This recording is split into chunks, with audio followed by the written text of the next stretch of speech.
Hello students. इससे पिछले video में हमने पौधों में जनन और जंतुओं में जनन पढ़ा है। जंतुओं में विशेष रूप से हमने मानव में जनन पढ़ा है। ये सब तो हम पढ़ चुके हैं। अब इस अध्याय में कुछ टॉपिक बचे हुए हैं जिनके बारे में बात करना है। जैसे कि इस वीडियो में हम बात करेंगे मासिक धर्म क्या है, इसके अलावा फिर यौन जनित रोग क्या होते हैं, और जो गर्भझिल्लियाँ होती हैं, प्लेसेंटा होते हैं, इन सब के बारे में बात करना है। तो सबसे पहले बात करते हैं मासिक धर्म कि मासिक धर्म होता क्या। मासिक धर्म, इसके बहुत सारे नाम हैं। जैसे मासिक धर्म को शॉर्टकट में एमसी बोलते हैं, जिसका मतलब होता है मेंस्ट्रुअल साइकिल। बाकी इसके और भी नाम, इसको ऋतुस्राव बोला जाता है, या रजोधर्म, या माहवारी, या इसको आवर्तव चक्र कहते हैं। तो कई सारे इसके नाम हैं, तो इसके बारे में बात करेंगे। तो इसको बात इसलिए थोड़ी देर कि हम जो मादा जनन तंत्र होता है उसका एक रफली स्ट्रक्चर बना लेते हैं ताकि बात अच्छे समझ में आए।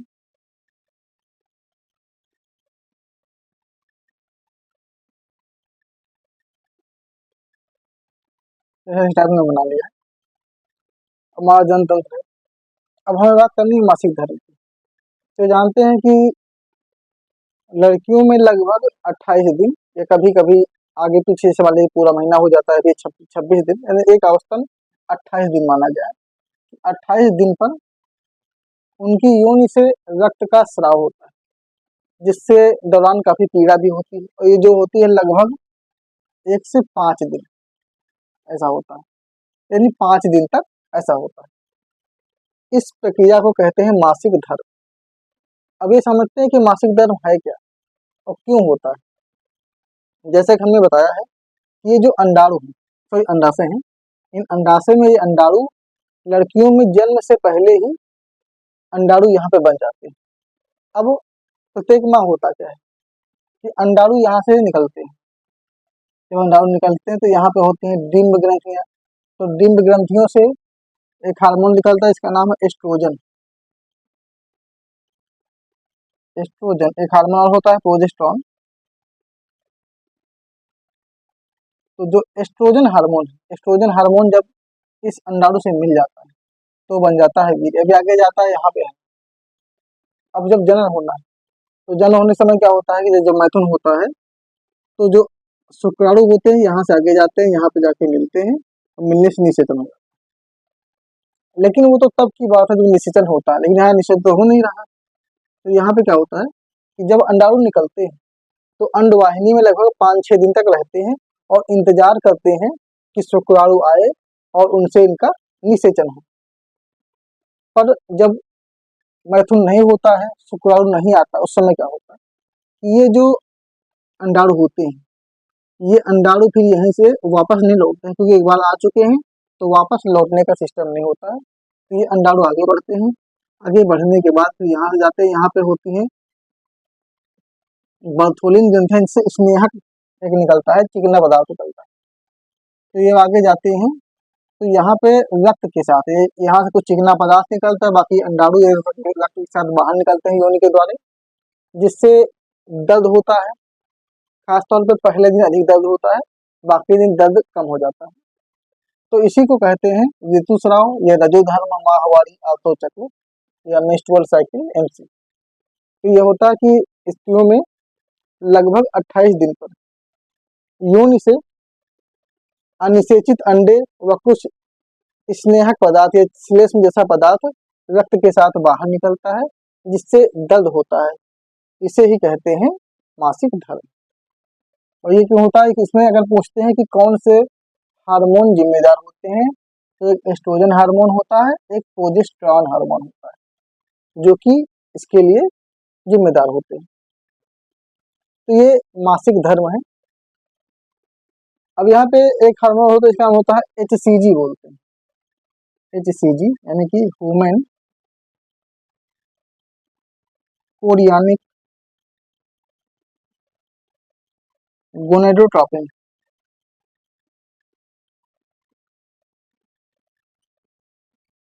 अब इसका भी रोल होता है, जैसे कि हम मासिक धर्म की बात करते हैं। जैसे मासिक धर्म क्या होता है, मान लीजिए कि आज 1 तारीख, अब 1 तारीख को मासिक धर्म शुरू हुआ, तो ये 1 तारीख से लेकर 5 तारीख तक होगा मासिक धर्म।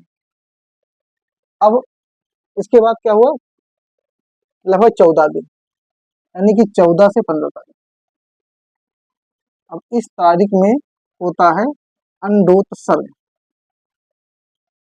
यानी 14 दिन के बाद 15वें दिन फिर से यही कार्य होता है, खासतौर पर 15वें दिन यानी पहला दिन। अब यहाँ से क्या हुआ था, ये 5 दिन जो थे अंडाणु निकल रहे हैं, अब ये अंडाणु निकल रहे हैं तो यहाँ से अनिषेचित हो रहे हैं तो निकल जाते हैं। फिर 15वें दिन फिर से अंडोत्सर्ग होता है, यानी फिर से अंडाणु निकलता है। जब निकलता है उस समय अगर शुक्राणु इस अंडाणु से मिल गया तो वहीं पे हो जाता है निषेचन, और उससे फिर भ्रूण का बनना कन्फर्म हो जाता है। यानी कि जो गर्भ के ठहरने की सबसे मुख्य अवधि है, सबसे जो महत्वपूर्ण अवधि है, वो क्या होती है, जिस दिन मासिक धर्म शुरू हो उससे ठीक 14 दिन के बाद यानी 15वां दिन सबसे परफेक्ट दिन होता है। तो जब यहाँ पे होता है तो यहाँ पे जो जैसे हमने बताया है कि जो भ्रू मतलब कि अंडाणु होता है 5-6 दिन ठहरता है, यानी जैसे 14 दिन हो रहा तो ये लगभग 20 तारीख तक यहाँ पर रहेगा। तो 20 तारीख के आसपास, यानी कि कहने का मतलब ये है कि 14 दिन से 14 तारीख से 20 तारीख, यानी जिस दिन मासिक धर्म शुरू हो उसके 14 दिन से 20 दिन के बीच में यहाँ पर गर्भ के ठहरने की 100% संभावना होती है, सबसे अधिक संभावना होती है। इसके दौरान अगर निषेचन होता है तो गर्भ ठहर जाता है, और इसी के दौरान जो है HCG human chorionic gonadotropin hormone साबित होता है। उसके बाद फिर बाकी के जो दिन होते हैं 7-8 दिन, उसमें उतनी संभावना नहीं रहती है। तो यही बात हम यहाँ बता रहे हैं कि मासिक धर्म क्या होता है, इसमें लगभग अनिषेचित अंडाणु होते हैं जो कि श्लेष्म व्यक्ति के साथ शरीर से बाहर निकलते हैं, जिससे काफी दर्द होता है। तो ये तो हो गया मासिक धर्म। बाकी जैसे कि यौन संबंध के लिए सुरक्षित काल भी की बात कर लेते हैं, जैसे कि 1 से 5, ये तो इसके दौरान तो मासिक धर्म होता है। फिर जब 6 है, अब 6 से बात करते हैं, 6 तारीख से लेकर इधर का मतलब कि 7 दिन जो 6, 7, 13 से 13 तारीख, 6 से 13, इसको हम सुरक्षित काल कह सकते हैं। यानी यहाँ पर गर्भ के ठहरने की संभावना बहुत कम है। इधर जो 20 है, 20 के बाद 21 से 28, ये है सुरक्षित काल। यानी हमने जो उदाहरण लिया है वो किस आधार पर लिया है कि यदि 1 तारीख है, बाकी से डेट आगे पीछे हो सकती है, मतलब कि अगर ऐसा है तो ये मतलब कि जिस दिन मासिक धर्म शुरू हुआ उसके 6वें से 13वां दिन और 21वें से 28वें दिन, इसको सुरक्षित काल माना गया है, जिसमें यौन संबंध बनाने से गर्भ ठहरने की संभावना बहुत ही कम है, लेकिन 100% नहीं। कम है लेकिन हो भी सकता है, पर कम है। तो ये तो समझ गए होंगे कि मासिक धर्म क्या होता है। अब हम इसके बाद बात करते हैं प्लेसेंटा के बारे में, इनको मिटा देते हैं। प्लेसेंटा जो अगला टॉपिक है,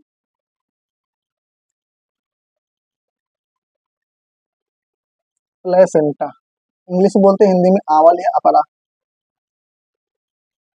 आंवल या अपरा, इंग्लिश में प्लेसेंटा। एक महत्वपूर्ण टॉपिक है, जैसा कि हमने बताया था, जैसे मान लीजिए जैसे बात है,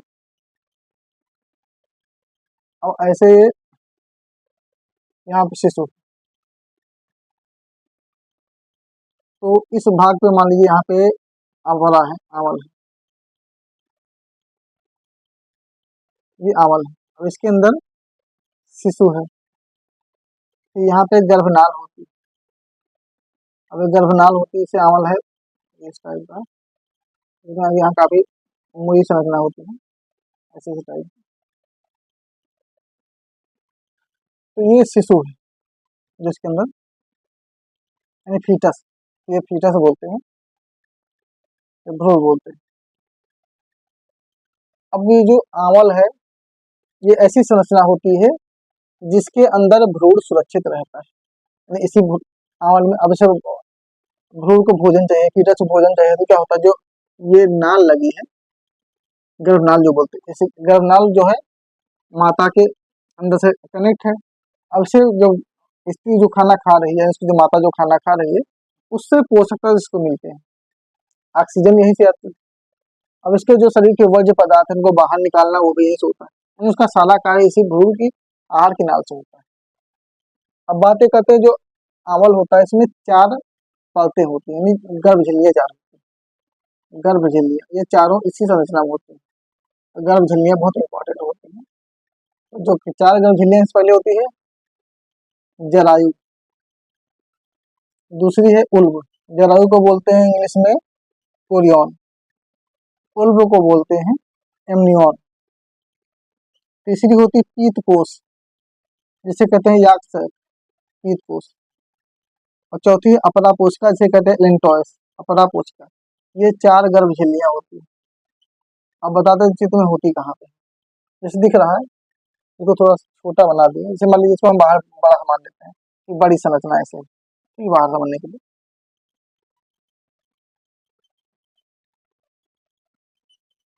ऐसे टाइप। अब यहाँ पे भ्रूण है, तो जो सबसे बाहर की परत है, ये परत है जरायु, बाहर वाली। उसके बाद जो अंदर वाली है, ये है उल्ब। तो बाहरी परत को जरायु कहते हैं, अंदर की उल्ब कहते हैं। अब यहाँ पे गर्भनाल लगी, तो इसी गर्भनाल के अंदर होती है अपरा कोशिका, इसके अंदर। तो गर्भनाल में अपरा कोशिका है। अब पीत कोष की बात करते हैं, यही बगल में संरचना होती है, उसे बोलते हैं पीत कोष। तो पीत कोष बगल में। तो ये याद रखेंगे कि जो आंवल या अपरा है, इसमें 4 गर्भझिल्लियां होती हैं। तो बाहरी झिल्ली को जरायु कहते हैं, जो बाहर सुरक्षा प्रदान करती है। उसके अंदर फिर दूसरी झिल्ली उल्ब होती है, जो सुरक्षा प्रदान करती है। और उल्ब के अंदर एक उल्ब द्रव भरा होता है, जिसमें इस शिशु के डीएनए भी मौजूद होते हैं। तो इसी उल्ब द्रव में बच्चा तैरता रहता है, आंख बंद रहती है, इसीलिए आंख मुंह के अंदर कुछ जाता नहीं, जो आंख हमेशा बंद रहता है, तो इसी में तैरता रहता है। फिर बगल में यहाँ पीतकोष होता है, और ये अपरा कोशिका जो इसी गर्भनाल के अंदर होती है। तो ये 4 गर्भझिल्लियां होती है।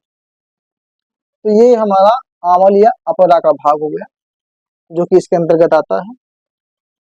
तो इसे भी समझ गए होंगे कि किस प्रकार से होता है। बाकी जब जन्म की बात होती है, जैसे शिशु ऐसे है, जैसे जन्म समय क्या होता है, शिशु का सर नीचे होता है, तो इसी में तैरता रहता है। तो जब शिशु का सर नीचे होता है, तो नीचे से मतलब जन्म लेता है, तो कभी कभी उल्टा हो जाता है, शिशु का सर ऊपर हो जाता है, उसी को बोला जाता है कि बच्चा उल्टा पैदा हुआ। तो जिस पोजीशन में होता है वैसे इसका जन्म हो जाता है। और जब प्रसव होता है, जन्म होता है, तो जन्म के उपरांत इस योनि हिस्सा वाले यहाँ पे ये जो भाग है, यहीं पे आंवल होता है, इसी के अंदर भ्रूण होता है। अब जब जन्म होता है तो यहीं से बाहर निकलता है। और जो अपरा है, ये भी आंवल भी बाहर शरीर से आ जाता है। तो आंवल में पूरा सिस्टम होता है, जब बच्चा जन्म लेता है तो उसके नाभि में लंबी संरचना होती है, जिसे कहते हैं गर्भनाल, यही होता है, इसे काट दिया जाता है और फिर बाद में आंवल निकलता है, आंवल बाहर निकाल देता है।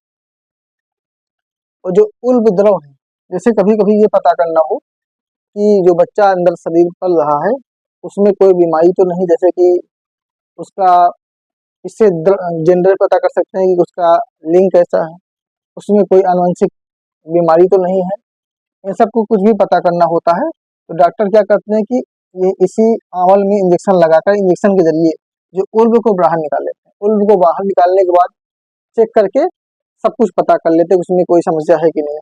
तो इस प्रक्रिया कहते हैं उल्ब वेधन। तो उल्ब को वेध कर अंदर की जानकारी को निकाल लिया जाता है। तो मासिक धर्म हो गया, आंवल या अपरा हो गया, जिसके अंतर्गत हमने गर्भझिल्लियां भी पढ़ ली हैं। अब एक टॉपिक की बात करना है, यौन जनित रोग। क्योंकि से रोग कई तरह के होते हैं, कुछ होते हैं संक्रामक रोग, कुछ होते हैं असंक्रामक रोग। जो छुआछूत वाले होते हैं, यानी छूने से फैलते हैं, वो संक्रामक रोग होते हैं। जो छूने से नहीं फैलते हैं, वो असंक्रामक रोग होते हैं। पर हमें यहाँ पढ़ना है यौन जनित रोग, क्योंकि हमारा टॉपिक क्या है, जनन स्वास्थ्य, रिप्रोडक्टिव हेल्थ। तो स्वास्थ्य तो समझते ही हैं, व्यक्ति स्वस्थ कब माना जाता है, स्वस्थ तब होता है जैसे मान लीजिए शरीर में बीमारी नहीं, पर वो स्वस्थ नहीं, वो निरोगी। स्वस्थ तब माना जाता है जब कोई व्यक्ति शारीरिक रूप से, मानसिक रूप से, सामाजिक रूप से, तीनों प्रकार से सही है, तब वो स्वस्थ होता है। शारीरिक का मतलब शरीर में कोई समस्या ना हो, मानसिक का मतलब मन में कोई तनाव ना हो, और सामाजिक का मतलब कि किसी से कोई बैर ना हो, झगड़ा ना हो। तो अगर हर प्रकार से हम सही हैं तभी हम स्वस्थ माने जाते हैं। तो वो स्वस्थ होता है, अगर हम स्वस्थ हैं तो हमारी जो कंडीशन है वो हमारा स्वास्थ्य है। तो यहाँ पे बात कर रहे हैं जनन शास्त्र, मतलब यहाँ पे जो भी बात करना है हमें जनन से संबंधित करना है। तो इस जनन स्वास्थ्य के अंतर्गत हमें जो पढ़ना है वो है यौन जनित रोग, सेक्सुअल ट्रांसमिटेड डिजीज, शॉर्टकट में बोलते हैं एसटीडी, सेक्सुअल ट्रांसमिटेड डिजीज। तो यौन जनित रोग यानी वे रोग जो यौन संबंधों के दौरान हो जाते हैं, यानी कि इंटरकोर्स के दौरान जो बीमारियां हो जाती हैं उन्हें यौन जनित रोग कहते हैं। और इनमें से कुछ बीमारियां वायरस से होती हैं, कुछ बैक्टीरिया से होती हैं, कुछ प्रोटोजोआ से हो जाती हैं। तो अलग अलग तरह की बीमारियां होती हैं। तो हम कुछ इम्पोर्टेंट बीमारियों के बारे में बात करेंगे। जैसे कि सबसे इम्पोर्टेंट बीमारी है एड्स, जिससे स्टार्ट कर लेते हैं AIDS। इसका फुल फॉर्म है ए से एक्वायर्ड, आई से इम्यूनो, डी से डिफिशियंसी, एस से सिंड्रोम। सिंड्रोम में बीमारियों के समूह को बोलते हैं। तो एक्वायर्ड यानी उपार्जित, जो ग्रहण किया जाए, यानी एड्स जन्मजात बीमारी नहीं होती, क्योंकि बीमारियां दो तरह की होती है, एक होती है जन्मजात जो पैदाइशी बीमारी हो, और दूसरी होती है उपार्जित जो धरती पे आने के बाद बीमारी आई वो उपार्जित होती है। तो एड्स क्या है, उपार्जित है, यानी बाद में आती है, हिंदी लिख देते हैं इसका, उपार्जित। इम्यूनो का प्रतिरक्षा, डिफिशियंसी का न्यूनता, कमी, और सिंड्रोम तो सिंड्रोम है, उपार्जित प्रतिरक्षा न्यूनता सिंड्रोम। तो वह बीमारी जो उपार्जित है यानी जन्म लेने के बाद होती है। प्रतिरक्षा न्यूनता यानी हमारा जो शरीर का प्रतिरक्षा तंत्र है उसको ये बीमारी न्यून कर देती, कमजोर कर देती है। सिंड्रोम यानी बीमारियों का समूह, यानी ऐसी बीमारी का समूह है जो हम उपार्जित है, यानी हम बाद में अर्जित कर लेते हैं यौन संबंधों के दौरान, और ये हमारे प्रतिरक्षा तंत्र को बहुत कमजोर कर देती है।